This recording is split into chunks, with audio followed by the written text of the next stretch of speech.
America की राजनीति, युद्ध और सत्ता, इन तीनों के बीच चल रही एक बड़ी कहानी इस वक्त दुनिया का ध्यान खींच रही है। नमस्कार, आप देख रहे हैं न्यूज़ 18 का डिजिटल प्लेटफॉर्म और मैं हूं आपके साथ जागृति खंतवाल। तो 28 फरवरी को जब अमेरिका के राष्ट्रपति डोनाल्ड ट्रंप ने इजराइल के साथ मिलकर ईरान पर हमले शुरू किए, तब उनके फैसले में एक खास आत्मविश्वास दिख रहा था।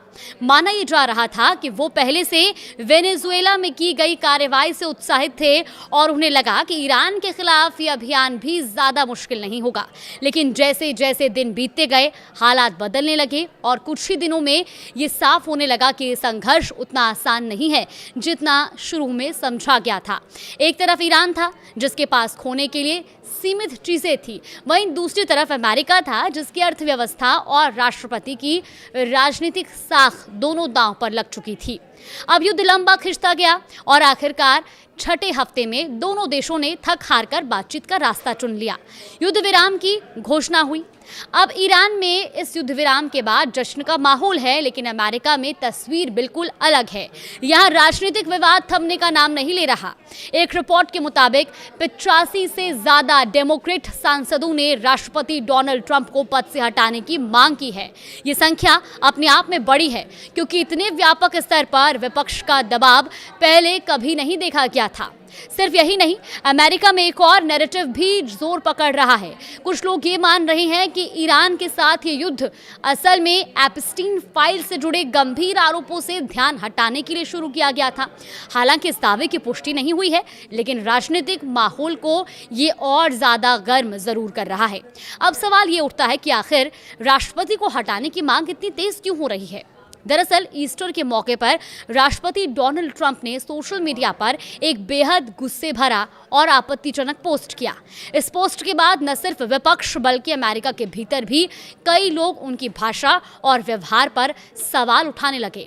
आलोचकों का कहना है कि ईरान युद्ध को लेकर बार बार बदलते बयान, रणनीति में लगातार बदलाव और इस तरह की भाषा, ये सब उनके मानसिक संतुलन पर सवाल खड़े करते हैं।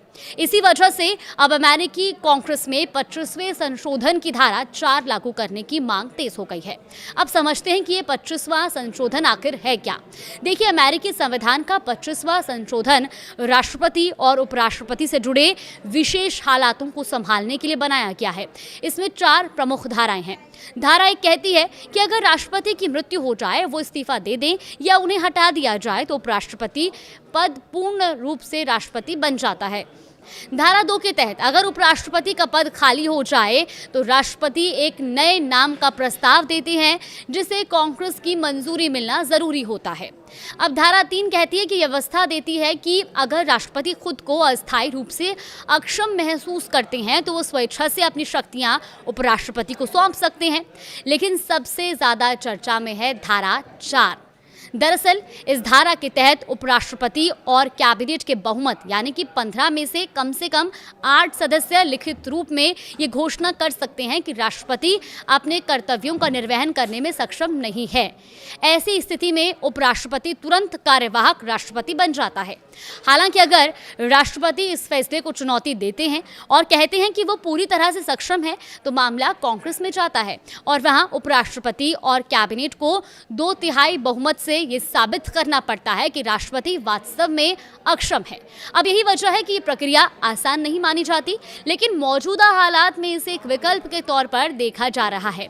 कई सांसदों का यह भी मानना है कि राष्ट्रपति डोनाल्ड ट्रंप की लगातार बदलती बयानबाजी और आक्रामक व्यवहार ये संकेत देते हैं कि स्थिति सामान्य नहीं है और इसी के चलते अब उपराष्ट्रपति और सत्तारूढ़ पार्टी के नेताओं से भी ये अपील की जा रही है कि वो आगे आएं और इस मुद्दे पर निर्णायक कदम उठाएं। तो कुल मिलाकर ईरान के साथ युद्ध विराम भले ही हो गया हो, लेकिन अमेरिका के भीतर एक नई राजनीतिक लड़ाई शुरू हो चुकी है जो सीधे राष्ट्रपति की कुर्सी तक पहुंच गई है। फिलहाल इसको लेकर आपका क्या मानना है, हमें कमेंट बॉक्स में अपनी राय जरूर दें।